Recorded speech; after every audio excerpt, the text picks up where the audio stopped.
Tired of the everyday grind? Ever dream of a life of romantic adventure?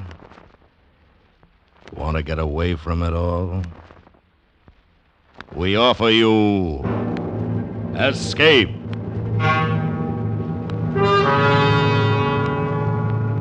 Escape, designed to free you from the four walls of today for a half hour of high adventure.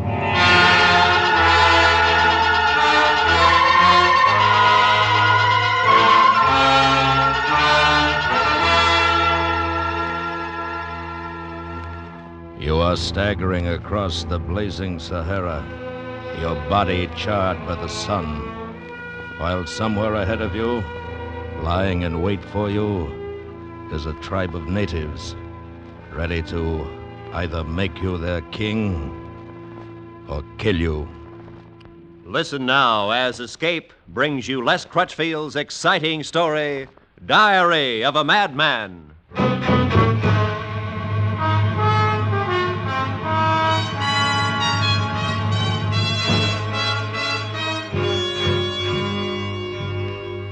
From Berlino's History of the Second World War, Volume 2, page 98. During the month of November 1942, the disintegrating German forces in North Africa, with the British Eighth Army doggedly at their heels, moved wearily westward. Morale was low and desertions frequent. But the soldiers of the Third Reich, who singly or in small groups struck southward into the terrible vastness of the Sahara, soon found the blazing days and the freezing nights and the dry and lonely cruelty of the desert far more formidable than any mortal foe. The fate of most is unknown, for few of them were ever heard of again.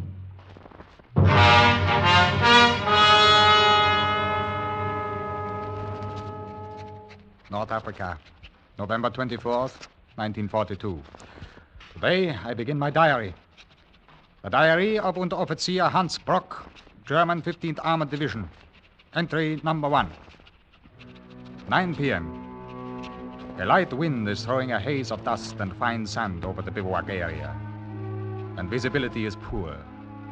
A perfect night for it. They are waiting for me now, out at the last outpost on our southern flank. I picked them myself. 10 men who fear neither God nor devil. Desperate men who stand ready to gamble with death for a chance at an empire.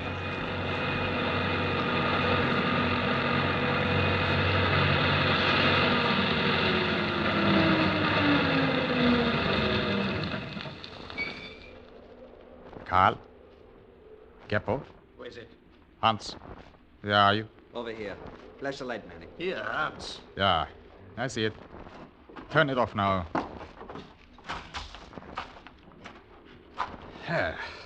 Are we all here? Yeah. No one missing? We are all here, Hans. Well, then let us not waste time. There's a lot to be done before morning. All right, you men. All of you know the general plan, and all of you have agreed to it. What remains now are the details and the final decision. But the details first, Hans. What equipment? Supplies? Arms? Our transportation you saw in the flashlight, a D7 half-track with sand tires, overhauled this morning in excellent condition. Good choice. It's light and fast. I have 450 liters of gasoline, 200 liters of water. More than sufficient. We'll reach Tel Amil Oasis in less than 3 days. With luck. No, it's a matter of planning, Carl, not luck. As for food, there is plenty. Ammunition? 3,000 rounds for the Schmeissers, 2,000 for your sidearms. But the gasoline, Hans, is not enough. It's 1,500 miles to the Niger. Roughly, yeah. The fuel will take us 1,000 miles. And after that, we walk. Exactly. But by then, there will be no danger of pursuit and no Arabs. The oases are close together, and there's plenty of wild game. And the price is more than worth the hardship. Empire of the Niger. 500,000 native subjects, slaves, taking their orders from us. Yeah, that's it, Geppo. 500,000 of them. Hating the French, ready to revolt. Ours for the asking. The Empire of the Niger, with every one of us a king. The alternative. Retreat. Day after day. With the British behind us and the Americans ahead. And no reinforcements now or ever. Back there is the camp and retreat. South of us, beyond the desert, is an empire. Our empire.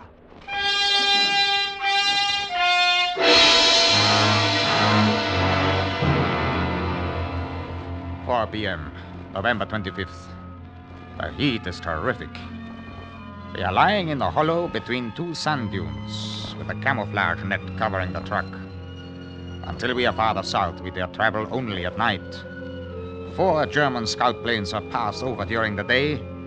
The Luftwaffe has orders to strafe any deserters sighted. But fortunately, the breeze continues, and our tracks are covered by drifting sand. Morale of the men is good. Prospects, excellent. Just now, they are making ready for the night's run. All loaded, Hans. Ready when you are. Right with you, Carl. Think we'll reach the Tel Amil Oasis before morning? Yeah, unless we run into too much drifting sand. plane! There are 2 of them!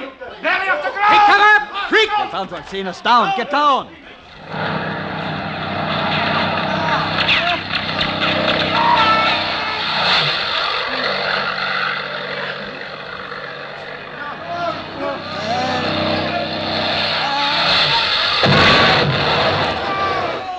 They've hit the truck. Come on, Carl. We have got to save some of that water, if nothing else. Stay back, Hans! The firemen set off another gas tank! Got to take a chance. We need water. Give me a hand. Who was killed, Geppo? Everyone, I think, except me and Manny. They were all on the truck. Here's one take. Take it quick. All right. I've got a kick here, Hans. Manny's got one. Yeah. You better get away before that other gas drum goes. Yeah, the fire's all around it. Come on. 4 of us left. 4 out of 11. 7 of us dead. This is far enough. All right, put them down. Those were German planes. They may come back, Hans. Why? They did a good job. Greetings from the fatherland. Too bad we couldn't get the food off the truck. Some of it was blown clear. I saw 2 cartons over there in the sand, and we have 36 liters of water. That should be enough. Enough for what, Hans? To take us to Tel Amil Oasis. What else? But, Hans, that's only the beginning. Somehow I didn't think the desert was so empty. So, well, it is not empty behind us, Manny. It's full of firing squads. We just had a sample of what to expect. We'd like to go back for more of it. Hans is right. We made our decision, so why change it? We knew there would be trouble. Well, what about the Arabs? They get paid a bounty to bring in the service. We still have our pistols. What odds do you want before you'll play? There is an empire waiting in the south, waiting for the 4 of us. Ours for the taking. All ours. 4 kings. Equals. Brothers. Kings of the Niger. Glorious thing, the way you say it. Yeah. It is the carrot dangling at the donkey's nose. Well, no matter. I too am a donkey. Shall we start?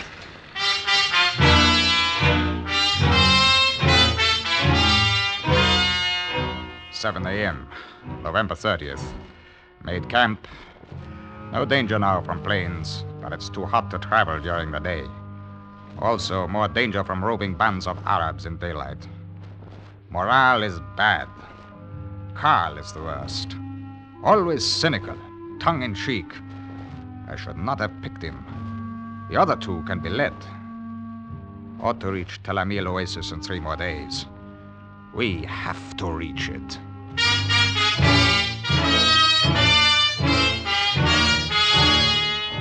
a.m., December the 3rd. Rest halt. Expect to find Oasis by dawn or soon after. Geppo acting strangely. His nerve is gone. Carl does not change and may prove the strongest of the 3 in the long run. Though he doesn't believe in anything, he doesn't fear anything. Neither do I.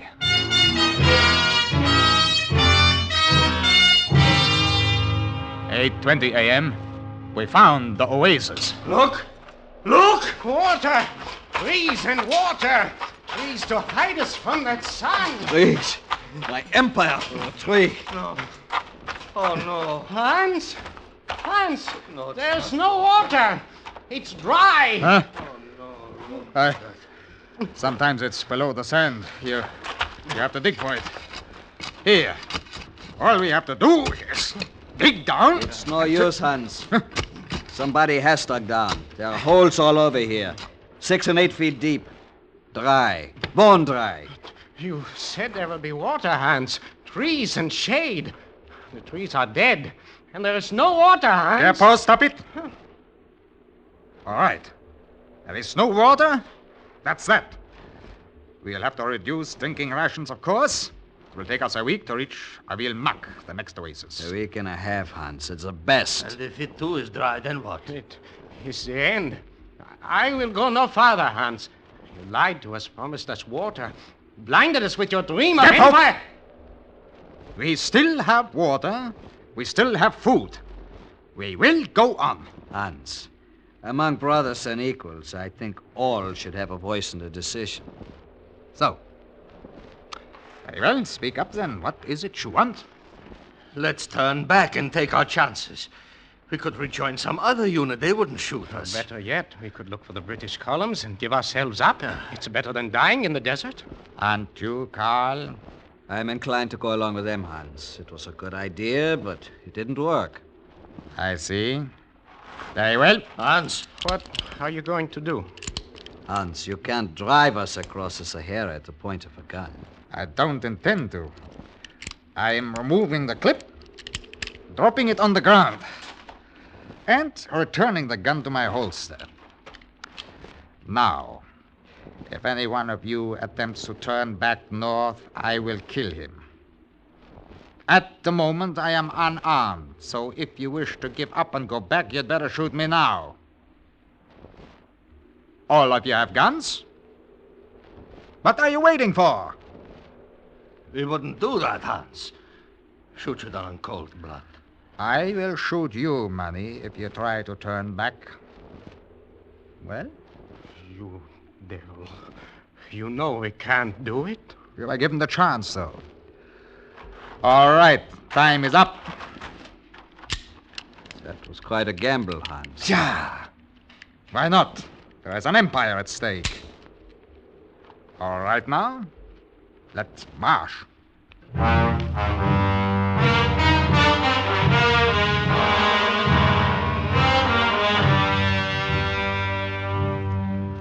(9:15 p.m., December 8th.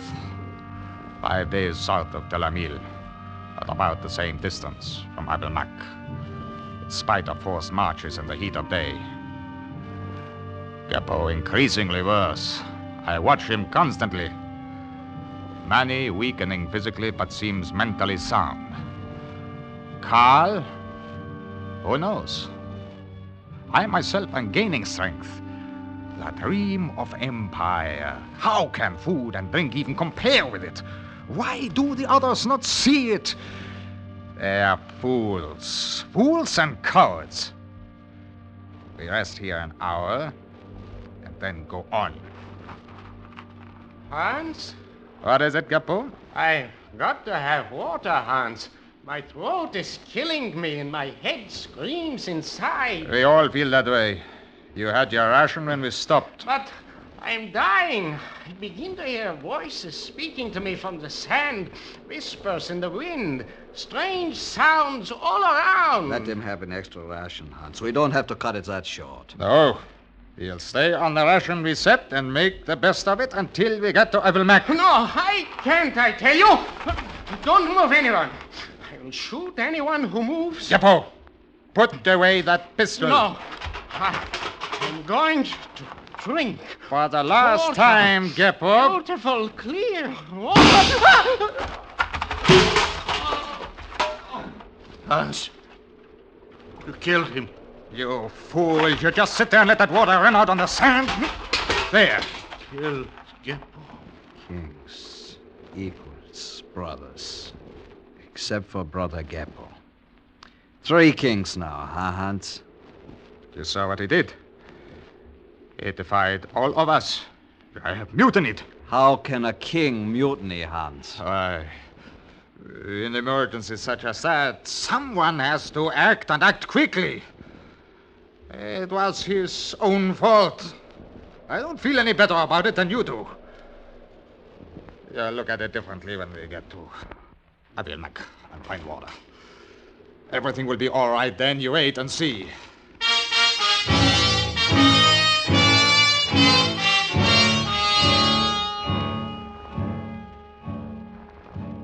2:45 p.m., December 16th.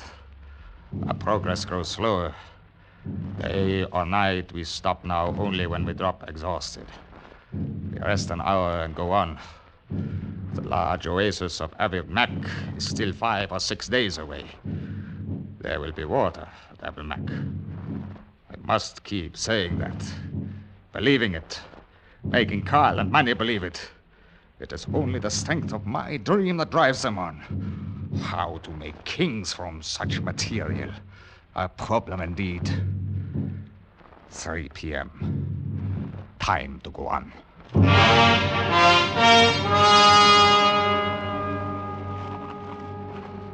Are you ready, Carl? Any time. Manny? Hans, I have to rest a little while longer. You have been here half an hour, Manny. And we stopped only an hour before that. No, but just 5 minutes, Hans. Try getting on your feet.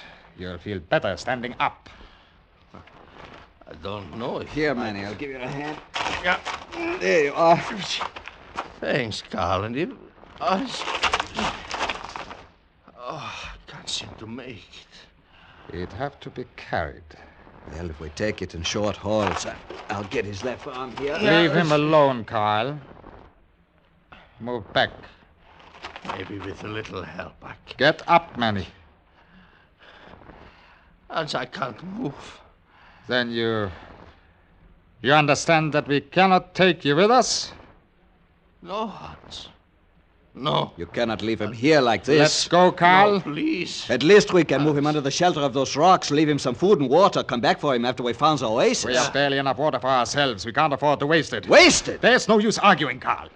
Let's go. And if I don't? I will kill you. Now move. Hans, please. No, Carl. Manny, Goodbye, Manny. No. No, don't leave me. He has no right to expect anything else. I wouldn't if it were me. How can you be sure, Hans? It is a matter of either him dying or all of us dying. I feel bad about it, too. You're bearing up well. Well, one of us has to. We cannot give in to sentimental weakness. Speak louder, Hans. Manny is screaming in my ears. You are imagining it, Carl. I cannot hear him. I know you cannot.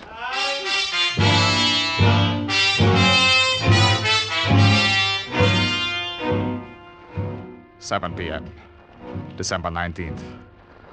Today has been the most terrible of all. There was no wind, and the sun flamed with a fury impossible to describe. Our minds play strange tricks. Around noon, I seemed to hear Manny's voice calling behind us. We have 1.5 liters of water. No food.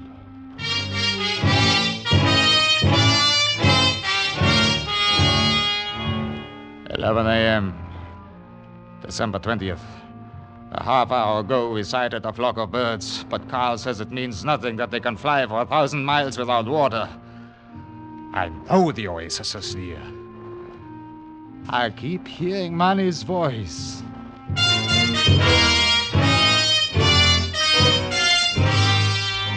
"7:10 p.m., December 21st. An hour ago, we stumbled into the Abu Mak oasis. There are birds by the thousands for the killing and eating. Ripe dates, firewood, and water. Pools and rills and ponds of water. Water.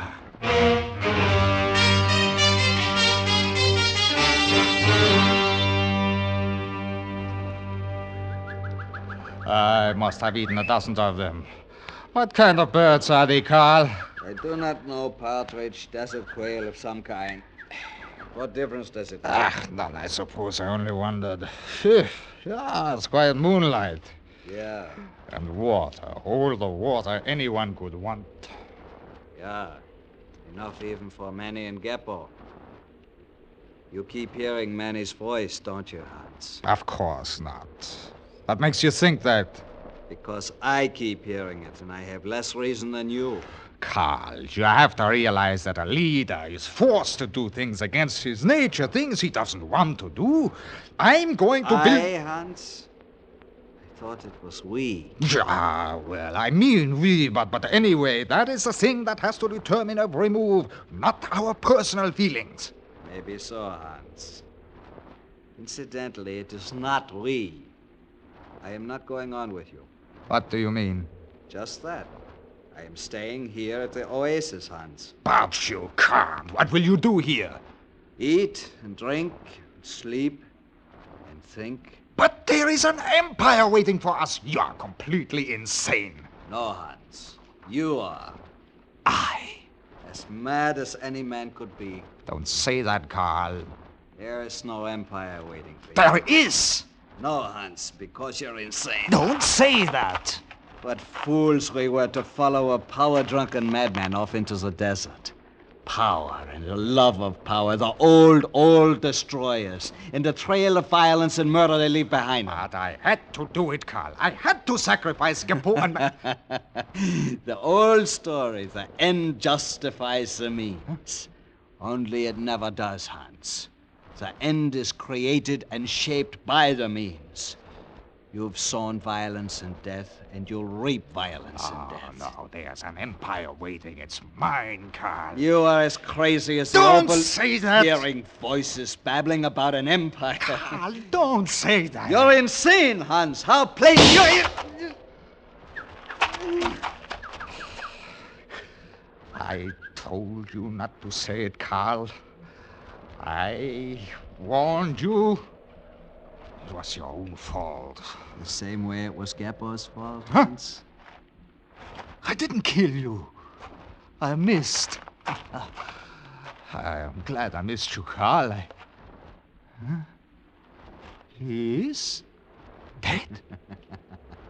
You are insane, Hans. You're hearing things. No! It's all in your head, like Manny's voice. No, you're wrong. I don't hear Manny's voice. Maybe I ought to talk louder, Hans. Manny? Ah, no, it can't be. How about me, Hans? Don't forget me. Geppo! No, that's a trick. You're all dead. Of course, Hans. We are dead and you are insane. No, don't say that. It's quite a joke, really. It's the diary. Yeah, I wrote you into it, and that's what makes you stay alive. If I tear you out, you'll die and go away. Yeah, Hans, don't you understand? tear out the pages, and then you'll stop it and go away. It's all in your head, Hans. Why don't you laugh? There now. Now you'll stop. Huh? You're hiding there. I see you behind that tree. There, by the rocks. Over there. You can't stop me. I tell you, there's an empire waiting, and it's mine. I'm going to be a king. Take the gun. You can't stop me. None of you can stop me. I'm going to be a king. Do you hear me? A king!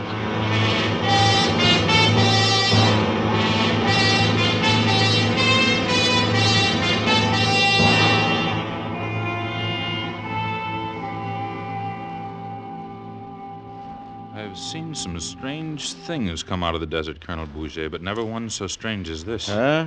Here, let me have the glasses. It's a man, I think. One can hardly be sure.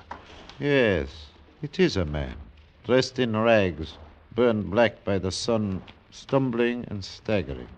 Now, what could bring such a one to the Niger? And from where, sir? There's nothing behind him but 1,500 miles of desert. We will ride out and meet this remarkable traveler. Yes, sir.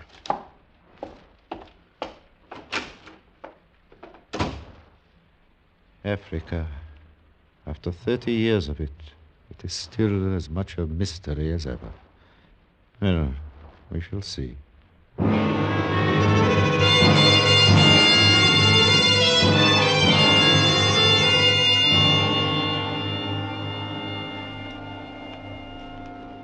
His skin. Blistered to shreds, and yet he lives. Life clings to shreds in Africa.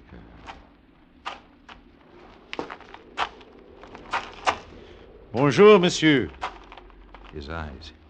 He appears not to see us. Are you ill, my friend? Where do you come from? You are wrong, Carl. You can see now that you are wrong. For I have an empire.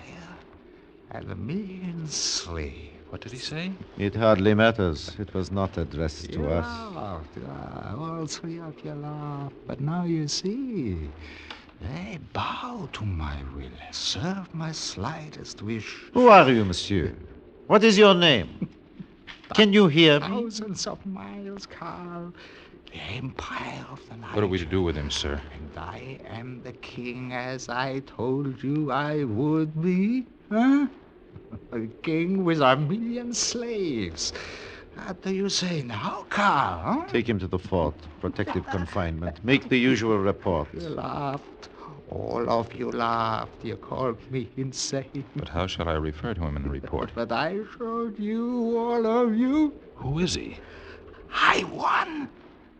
I am a king. You heard him? He's a king. The king of the empire of the Niger. Eh bien, take the king away.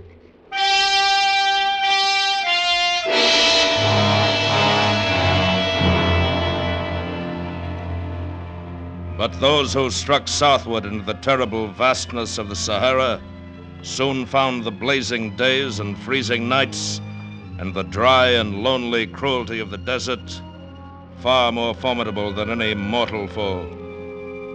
Few of them were ever heard of again.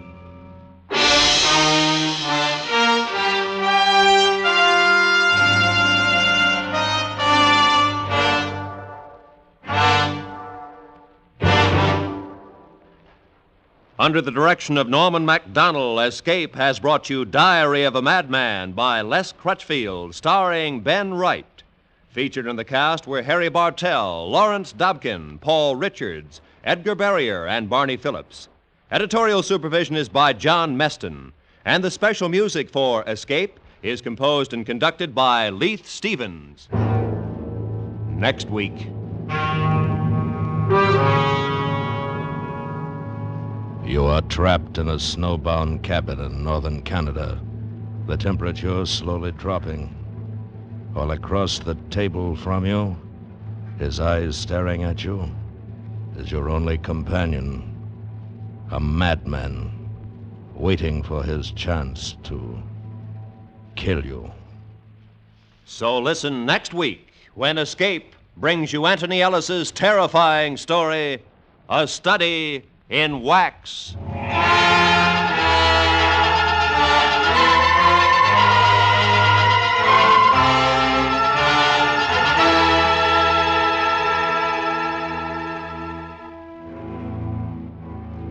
It's 30 minutes of fun, laughter, and entertainment when the Bob Hawk Show is heard tomorrow night. Bob Hawk, the quizmaster who's never at a loss for words, who puts words together so that they lead the contestants right up to the LEMAC questions. You'll laugh and learn, for the Bob Hawk Show is fun for everyone. Hear it tomorrow night on most of these same CBS radio stations. This is Roy Rowan speaking. America now listens to 105 million radio sets and listens most to the CBS Radio Network.